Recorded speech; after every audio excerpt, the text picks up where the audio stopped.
All 8 episodes of Peacemaker are now streaming on HBO Max. This is the spin-off sequel show to The Suicide Squad, which came out last year, and this is also written and directed by James Gunn, for the most part. Some episodes were not directed by him. Essentially, at the end of that film, you realize Peacemaker is still alive despite the bullet he took from Bloodsport, and he recovers and essentially is called back in by members of Amanda Waller's squad, essentially to take on another mission to take out something called the Butterflies. We have no idea what these things are until much later into the season, but essentially they have to take out another worldwide threat that could potentially destroy a lot of different things and basically, make sure humanity lives to fight another day. At the same time, Peacemaker is still a criminal, so we're not exactly supposed to be rooting for him. He's a bad guy who he says he kills people in the name of peace, but he's still a villain. He's not exactly a nice person at the end of it all. So there are moralities that are being tested in the result of this, and so you get a show that's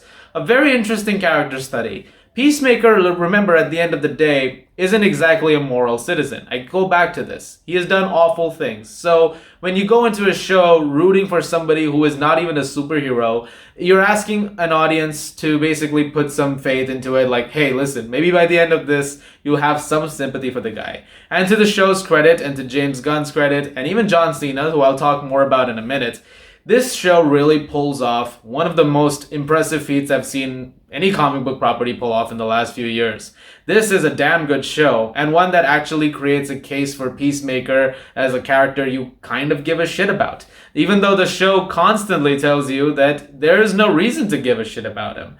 And the fact that they're able to play it off that way while also creating a compelling story on his relationships with the other people who are a part of this team, it's really well accomplished. They don't start off liking each other. They all kind of hate each other. They don't want to do this job. In fact, they all think this is a bad idea. And so the camaraderie that builds between them over the episodes, it's riveting to see, and everybody brings their A game to it. Let's talk about John Cena. I think as an actor, I've liked him in a couple of things, but overall, I've been waiting to see him really flourish as an actor, and sometimes it takes the right director-writer duo to make sure that happens. In this case, I think James Gunn did an excellent job with him in The Suicide Squad, and I think he does an even better job with him in Peacemaker. This is a phenomenal performance. All through the 8 episodes, I was amazed by what Cena brought to the role, and there's a couple of episodes in particular where I thought his acting was the best he's ever done in his career. There's a great scene in particular in episode 6 where he's just playing the piano.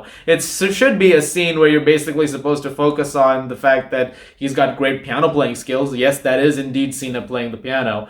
But it's also just the fact that that scene is taking place in a very emotional moment in his life. It's a crossroads for him. And the way that plays out with his character, with his emotions, is really, really great. And there's another moment later on in episode 7, which I thought was really great too. I'll talk more about that one later. But really, all the performances have to be praised. One of my favorites was Freddie Stroma as Adrian Chase, or Vigilante. I did not expect to like Vigilante in this show as much as I did. I think he was fantastic in this, and I loved the over-the-top insanity that he brought to the role. In fact, in a lot of ways, he's crazier than Peacemaker, as even at like his most insane moments. Like, this guy is just relentless from start to finish, and he's also very funny, and the dialogue for him is constantly great, and the performance is beyond excellent. Both of them are just the stars of the show. I also have to give shout outs to Daniel Brooks, Steve Agee, Jennifer Holland, Chikwede Vuju. If I've pronounced your name wrong, I am so sorry.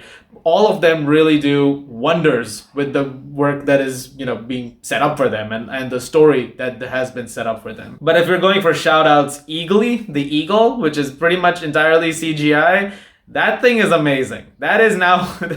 I love that thing. Every time Eagly showed up in this show, which is a lot of the show, thankfully, I loved it. Like, Eagly, they've done such a good job with, and he also contributes to one of the most emotional moments in the entire season, which is in episode 7, when you believe that he's been gravely injured to the point that he may not make it, and he gets up and he gives Peacemaker a hug.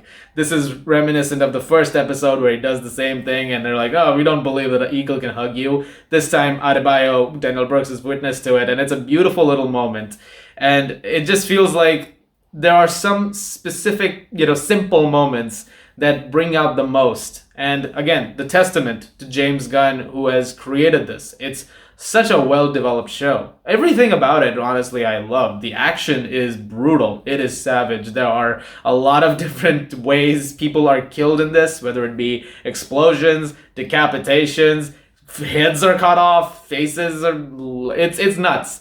There are a lot of very gruesome kills throughout the entirety of this thing. And, you can only do this with the kind of rating that this show has, the kind of standing that this show has. In fact, in a lot of ways, like I said, a lot of this feels like it's building off of the stuff that we saw in the Suicide Squad. It feels very much in tone of that. It's also shot in the same aspect ratio. It very much has those same style.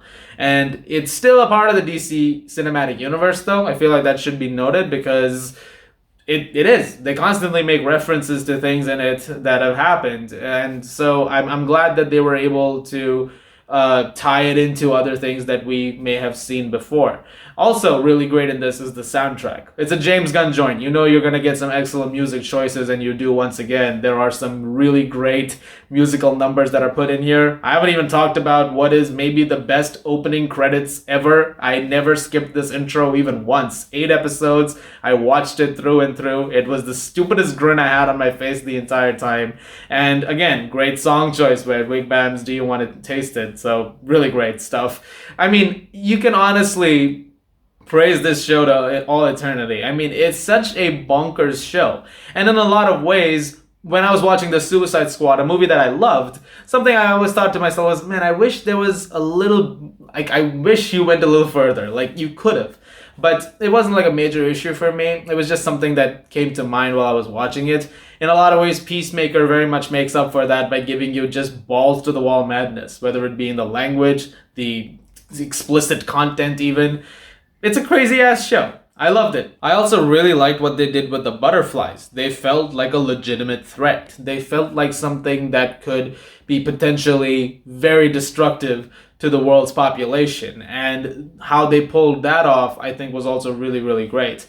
There are certain things I liked, especially later on, when you start to learn more about them and you understand some of the motivations. They're simple, but they're also very well executed. I liked a lot of the ways this show handled those dynamics. And in a show that is about a villain itself, your main character being a villain, the fact that you're able to create this with characters who are not, essentially good guys, that is exactly what it's about. It speaks volumes of that. I also want to give a shout out to, well, I hope we see more of him in season 2, but Judo Master, this guy shows up a couple of times and it's funny. It's pretty awesome. Like, this guy definitely knows his martial arts, and there's a couple of great fight sequences that you get as a result of it. Hopefully we see a lot more of him in season 2. That'd be pretty exciting. I'm really trying to look for issues. I don't really have that many. I think the first few episodes, sometimes, yes, it takes a little while to get going. Like I said, the team dynamic is building. There were some moments where I thought it was a little choppy, like in terms of, like, I guess dialogue. Some exchanges went on a second too longer, I thought, or a scene went on a couple of seconds more, or a shot was a little, the edit was not quite, on time. Yeah, so there were a few little minor things I had here and there. There are some moments with subplots which I think don't really go anywhere. Like, they set up a few things, but it just kind of fizzles out. I haven't even talked about Robert Patrick yet, but I should. He's excellent. He plays Peacemaker's dad, Augie Smith, and I think to Chris, the father that he is, the way they explore that, his past with his own son and vice versa, the stuff that has happened in Peacemaker's life, all of that stuff really, really well handled, and I think there's some really great character work that's done over there. However, the resolutions for a few things I thought were a little quick. I'm assuming, however, with season 2 announced and with aspects of what I see in the season finale, they're going to have a lot more of that going forward. So I'm very interested in seeing how that eventually turns out. I feel like they have to address more of it. There's a lot still there, which is left on the table. So I'm interested to see in how that entire thing plays out. But overall, I can't wait for season 2. I waited with bated breath every week, every Thursday, for a new episode of this. After seeing the first 3 premiere back to back, I thought all of that was so great, and it became this thing that I was excited. And that is the mark of a good show. If you can get excited to see the next episode, you drop everything and you want to just hit play, I think that's when you know you have a really good show on your hands. And with Peacemaker, you absolutely got that. I loved these characters. I loved the way things eventually went down. I loved pretty much everything that I have witnessed in terms of, like I said, the performances, the construction of the story, the emotional beats, which there are so many of and so well executed. Really, I can't wait for more, and I hope you guys enjoyed it as well. I'm gonna give Peacemaker Season 1 an A. Guys, thank you very much for watching. Look forward to more reviews very soon. There's a lot more stuff coming out this week, as did last week, so we're going to be stacked with content for quite a while right now. So look forward to more stuff over the next couple of days, in fact. You guys are the best. Thank you very much. And if you like this, please do subscribe, and I'll see you guys at the movies.